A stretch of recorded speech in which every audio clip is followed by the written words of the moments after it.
Hello বন্ধুরা, আশা করি সকলে খুব ভালো আছো।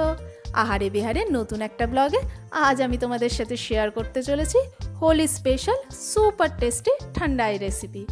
হোলি হোক চাই রমজান, চাই বাড়িতে কোনো গেস্ট আসুক, তোমরাও কিন্তু বাড়িতে ইজিলি বানিয়ে ফেলতে পারবে এই সুপার টেস্টি, ডিলিশিয়াস আর ভীষণই রিফ্রেশিং এই ঠান্ডাই বানানোর জন্য আমি এখানে নিয়ে নিয়েছি বড় চামচের 1 চামচ মতো কাজু, নিয়েছি 1 চামচ আমন্ড আর নিয়েছি 1 চামচ গ্রিন পেস্তা।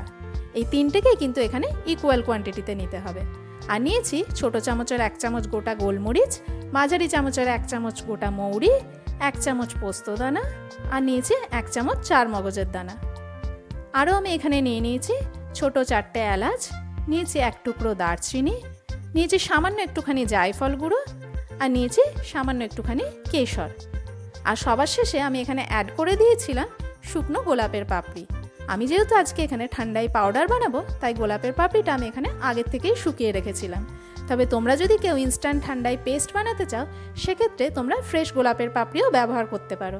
সেক্ষেত্রেও টেস্টটা কিন্তু ভীষণই ফ্লেভারফুল হবে। এগুলোকে ভালো করে মিক্স করে নেওয়ার পর জাস্ট 1 থেকে 2 মিনিটের জন্য আমি এটাকে ড্রাই রোস্ট করে নেব। গ্যাসের ফ্লেম একদম লো রাখতে হবে আর কন্টিনিউয়াসলি নাড়াচাড়া করে জাস্ট 1 থেকে 2 মিনিটের জন্য এগুলোকে হালকা রোস্ট করে নেব। তবে তোমরা যদি কেউ ইনস্ট্যান্ট ঠান্ডাই পেস্ট বানাতে চাও, সেক্ষেত্রে এই মিক্সচারটাকে 10 থেকে 15 মিনিটের জন্য দুধে বা জলে সোক করে প্রথমে একটা ফাইন পেস্ট বানিয়ে নিতে হবে। তারপর যখন ঠান্ডাই বানাবে, তখন ব্লেন্ডারে আইস কিউব, ঠান্ডা দুধ আর পরিমাণ মতো মিক্সচারটা দিয়ে জাস্ট একবার ব্লেন্ড করে নিলে রেডি হয়ে যাবে সুপার টেস্টি ঠান্ডাই। এগুলো আমাদের এখানে ভালোভাবে ঠান্ডা হয়ে গেছে।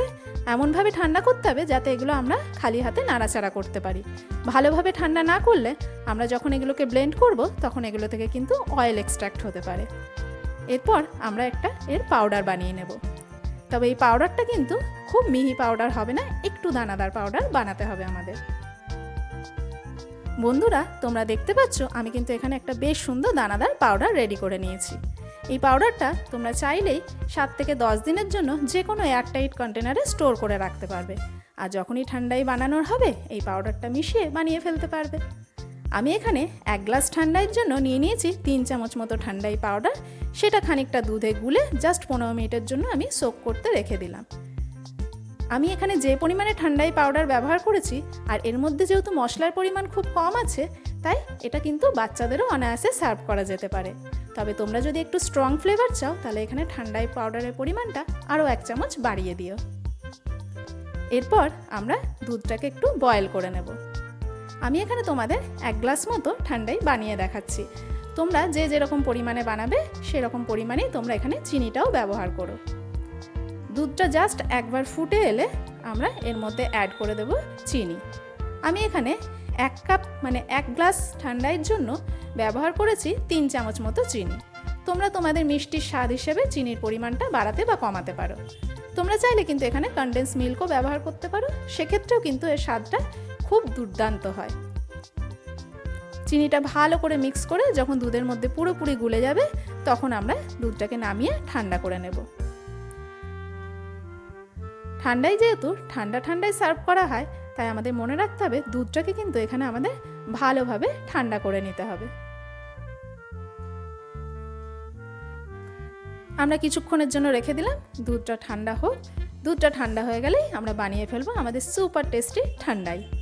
দুধ আমাদের এখানে ঠান্ডা হয়ে গেছে। আমরা নিয়ে নিলাম একটা ব্লেন্ডিং জারে 2টো আইস কিউব, দিয়ে দিলাম ঠান্ডা করে রাখা দুধটা। তার সঙ্গে অ্যাড করে দিলাম আমরা যে ঠান্ডাই পাউডারটা দুধে গুলে রেখেছিলাম সেটা। আরও আমি এখানে অ্যাড করে দিলাম সামান্য একটুখানি কেশর আর 1 পিঞ্চ মতো ফুড কালার। এটা কিন্তু কালারের জন্য। তোমরা চাইলে এখানে ফুড কালারের বদলে একটুখানি হলুদও ব্যবহার করতে পারো। এগুলোকে দিয়ে আমরা খুব ভালোভাবে একটু ব্লেন্ড করে নেব। তবে আমার মনে হয়েছিল কালারটা আরেকটু বেশি দরকার, তাই জন্য আমি পরে আরও 1 পিঞ্চ ফুড কালার কিন্তু এখানে অ্যাড করেছিলাম। আমরা এটা ভালোভাবে ব্লেন্ড করে নিয়েছি। এরপর পালা হচ্ছে ঠান্ডাই সার্ভ করা। তাই সার্ভ করার আগে আমরা গ্লাসে দিয়ে দিলাম প্রায় 3টে মতো আইস কিউব, আর ওপর থেকে ঢেলে দেবো আমরা এই সুপার টেস্টি ঠান্ডাই। বন্ধুরা, এই সবচেয়ে ইজি রেসিপিটা তোমরাও কিন্তু এইবারে হোলিতে বানিয়ে ফেলো। এটা দেখতে যেমন ডিলিশিয়াস, খেতেও কিন্তু ততটাই টেস্টি। ওপর থেকে গার্নিশিংয়ের জন্য দিয়ে দিলাম একটুখানি পেস্তা কুচি আর দিয়ে দিলাম সামান্য একটুখানি কেশর। তাতে রিচনেসটা যেমন বেড়ে যাবে, খেতেও কিন্তু ততটাই ফ্লেভারফুল হবে। বন্ধুরা, তোমাদের যদি এই ঠান্ডা ঠান্ডা ঠান্ডাই রেসিপির ভালো লেগে থাকে, প্লিজ একটা লাইক করে দিও আর চ্যানেলটিকে সাবস্ক্রাইব করার অনুরোধ রইল। দেখা হচ্ছে পরে আর একটা নতুন ব্লগে একটা নতুন রেসিপি নিয়ে।